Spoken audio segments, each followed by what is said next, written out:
Israel और Hamas एक बार फिर से भिड़ गए हैं। फलस्तीनी चरमपंथी ग्रुप ने गाजा स्ट्रिप से इजराइल पर मिसाइल हमला बोला और इसकी वजह से युद्ध जैसे हालात पैदा हो गए हैं। और हैरानी वाली बात यह है कि हमास ने 1 या 2 मिसाइलों से हमला नहीं बोला है, बल्कि उसने दावा किया है कि 5000 रॉकेट्स इजराइल के ऊपर दागे गए हैं। एक तरह से हमास ने इजराइल के ऊपर अचानक हमला बोला है, जिसके लिए वो तैयार नहीं था। मिडिल ईस्ट में मौजूद इजराइल में सुबह 7 बजे से ही सायरन बजने लगे थे और ये सायरन तब बजते हैं जब देश के किसी हिस्से के ऊपर हवाई हमला होता है। हमास ने सिर्फ हवाई हमला ही नहीं किया, बल्कि जमीनी घुसपैठ भी की गई। गाजा स्ट्रिप से सटे इजरायली गांवों और कस्बों में चरमपंथियों ने घुसकर गोलीबारी की। इसमें कई सारे इजरायली नागरिकों और सैनिकों की मौतें तक हो गईं।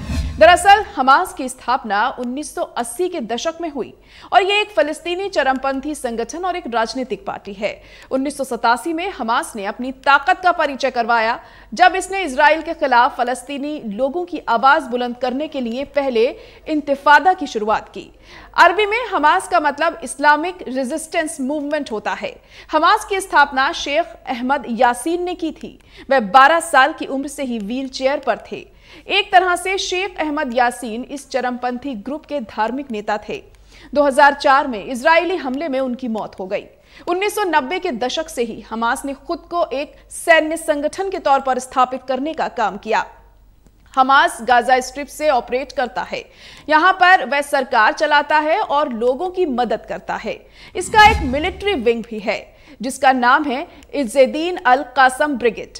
ये ब्रिगेड ही इजराइल के ऊपर हमला करने का काम करती है। दरअसल 1948 में इजराइल के बनने के साथ ही अरब मुल्कों में नाराजगी बढ़ी। जॉर्डन, मिस्र, सीरिया सभी अरब मुल्क फलस्तीनी सत्ता में हिस्सेदार थे। 1964 में इजराइल का मुकाबला करने के लिए फलस्तीनी लिबरेशन ऑर्गेनाइजेशन का गठन किया गया। यासिर अराफात 1980 और 1990 के दशक में PLO के सबसे लोकप्रिय नेता थे। उनकी पार्टी का नाम फतह पार्टी था, जिसने 1996 में गाजा और वेस्ट बैंक में हुए पहले चुनाव में जीत हासिल की। गाजा और वेस्ट बैंक के क्षेत्र को फलस्तीन नेशनल अथॉरिटी के तौर पर जाना जाता है, जहां सरकार चलाने की जिम्मेदारी फलस्तीनियों के पास है। फलस्तीन नेशनल अथॉरिटी को संयुक्त राष्ट्र की तरफ से मान्यता भी मिली हुई है। 2004 में अराफात की मौत के बाद फलस्तीन नेशनल अथॉरिटी और फतह पार्टी का कंट्रोल महमूद अब्बास के पास गया। इस दौरान हमास ने अपनी मिलिट्री विंग को मजबूत करना जारी रखा और उसे पॉपुलैरिटी भी मिल रही थी। दरअसल इस विवाद की वजह अल अक्सा मस्जिद कंपाउंड है। हमास के मिलिट्री कंपाउंडर मोहम्मद दीफ ने ऑपरेशन अल अक्सा स्टॉर्म का ऐलान किया है। यह एक नया ऑपरेशन है जिसका मकसद संवेदनशील माने जाने वाले अल अक्सा कंपाउंड को आजाद कराना है। अल अक्सा मस्जिद यरूशलेम शहर में है। हाल के दिनों में यहां यहूदी लोग अपने पवित्र त्योहार को मनाने के लिए पहुंचे हैं।